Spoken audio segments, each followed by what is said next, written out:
Hey, it is your buddy, Peace and Harmony with you here today. Much love going out to all the beautiful, empowered harmonizers.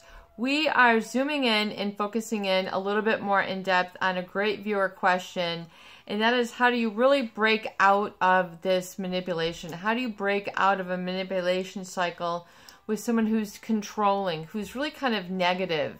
They're not acting in very savory ways. They might be harsh. They might rage a lot. They might be yelling, saying some derogatory things towards you, acting angry, stomping around, slamming doors. Just there's this air of tension. How do you cut through it? Not only how do you cut through it, but how do you dissipate the tension for good? It's very important to understand that you own energetic space in this universe. You exist and you have the right to life just as much as the next guy or the next girl. And when your personal space has been permeated with this tension, it's very important to eliminate and dissipate it and get it out of your aura, get it out of your existence, get it out of your feeling and your be state. So once again, William James, the father of American psychology, has a great quote, and he says, "Pessimism leads to weakness, optimism to power." So pessimism leads to weakness, optimism leads to power. Pessimism is the one who's always downtrodden everything. Oh, isn't it terrible that? Isn't it awful that? They control the space in a room through their negativity.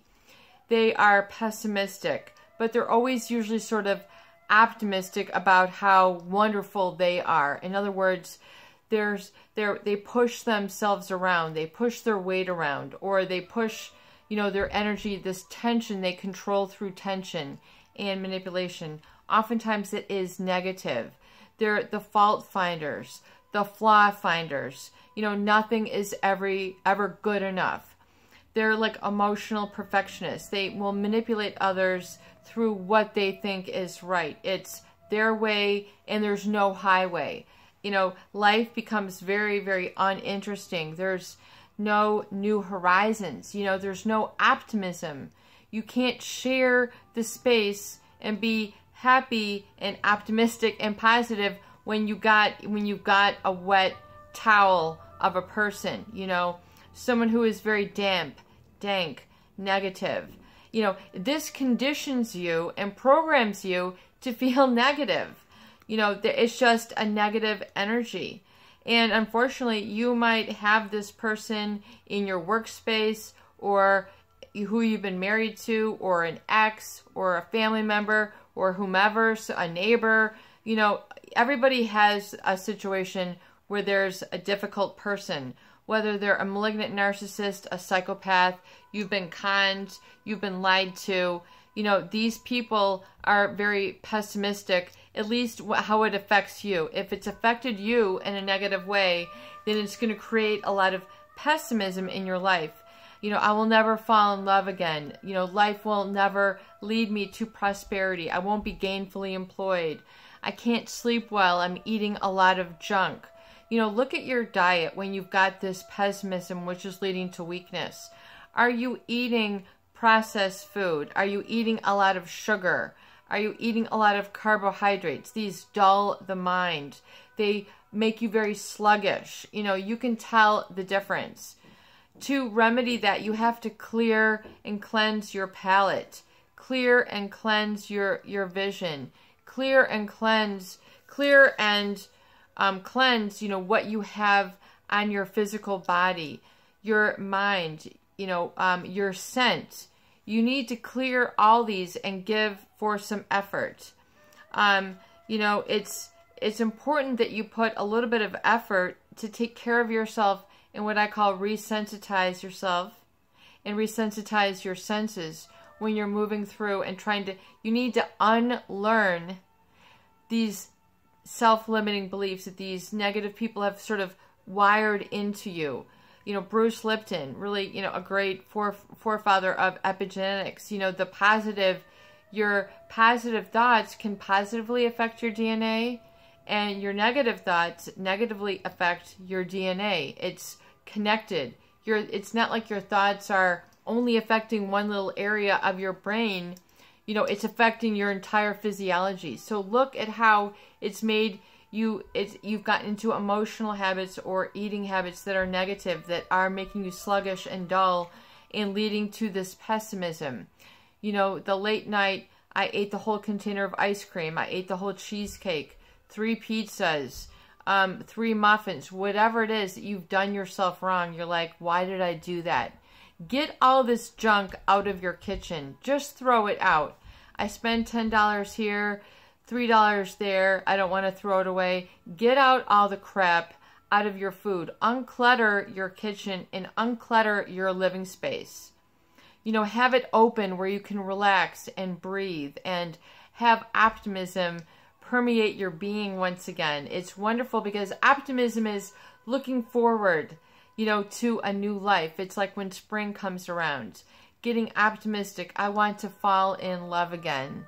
I want to paint again. I want to jog again. I want to build again. These thoughts where you want to rekindle that inner flame, that little purple flame, yellow flame, orange flame, red flame, whatever it is that, you pick up on and you resonate with, that is your inner light. Maybe you want to build a fire pit in your yard and you want to put some cool things in your house. You want to create a waterfall, or you want to create a wishing well, or some sacred space or a sacred garden. These are all here for your, back in the day, we used to live on the land that we grew. We lived closer to nature. People were happier, healthier. They had a sense of self-subsistence.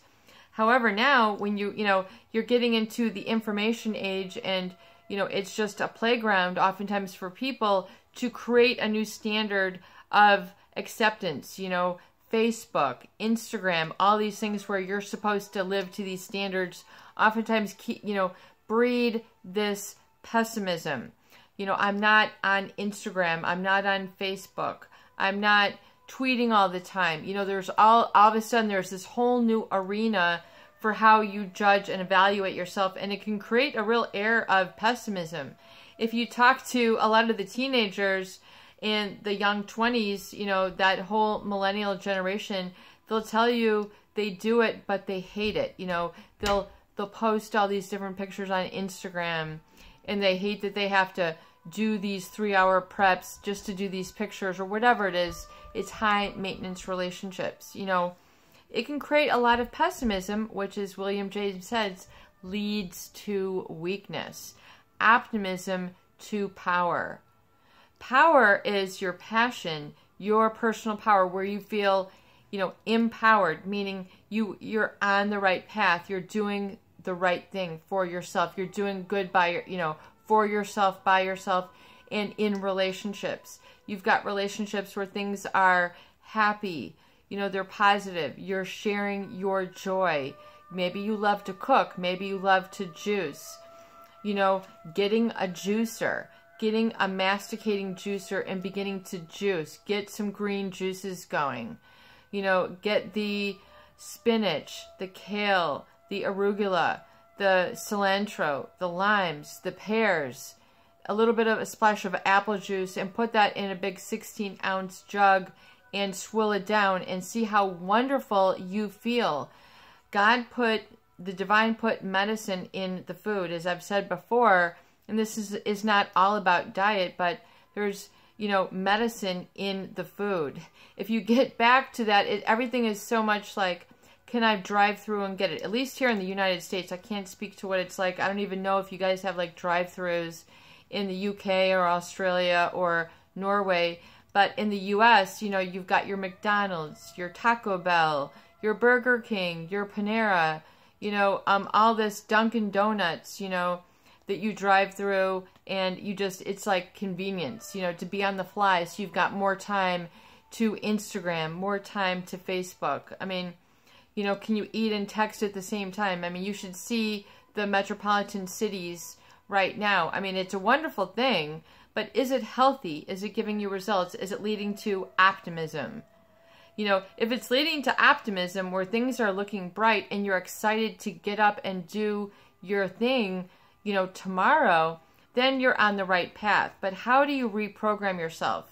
It's very important to know that priming the subconscious mind is done with images and with commands.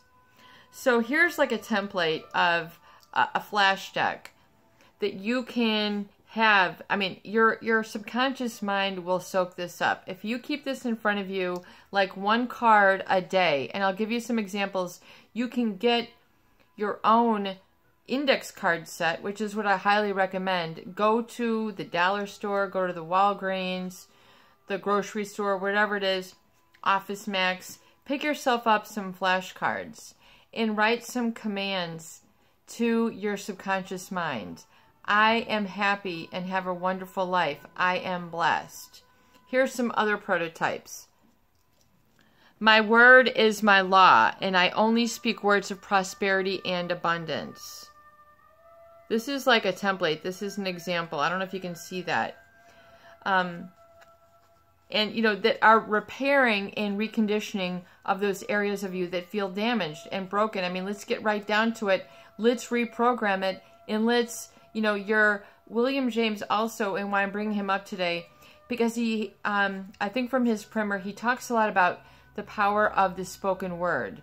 And your word is your law. Okay, and it's what you bring forth and manifest into your life. And that's why I love this one. My word is my law, and I only speak words of prosperity and abundance. And you keep this in front of you and you repeat it. And then when you repeat it again and again and again, you're reprogramming your subconscious mind. So you're creating a new belief. And the new belief is what powers you. It's like the Tesla car with, you know, that huge battery. The battery runs it. This is the type of stuff that runs you. You know, you need fuel. Just like a Tesla, just like a Mercedes, just like a Chevy, just like a Ford pickup truck, you need fuel. So when you reset your palate and you reset your mind and you reset your breathing and your focus, you know, you're hitting it from all areas. You're hitting it from all levels. You need, you know, a super radical change. I mean, and it has to be done at that belief set where you're hitting the ground running. You know what to do. You're making the right decisions. And so, you know, and here's another one. I am lovable and I am good enough.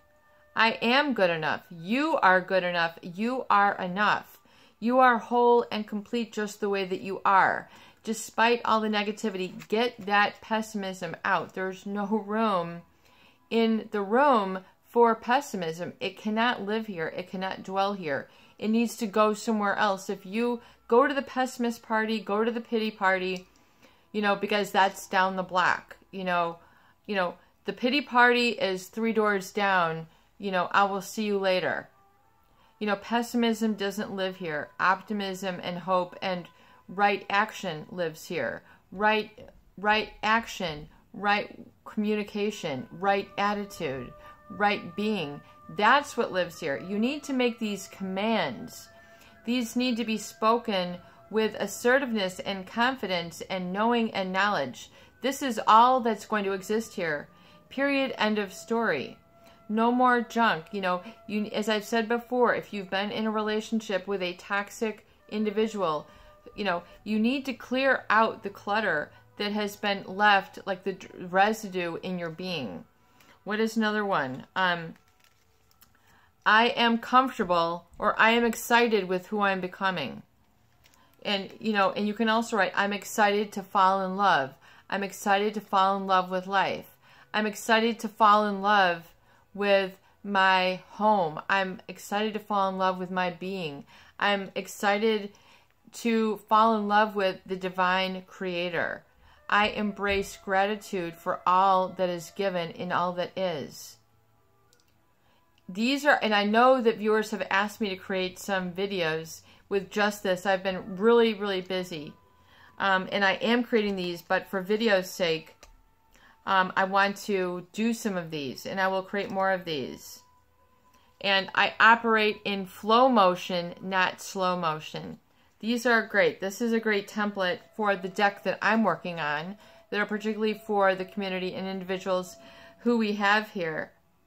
And here's another one. I give myself permission to live in my power. I mean, these are right on. I have, some other affirmations. These are right on. This is what you need to repeat.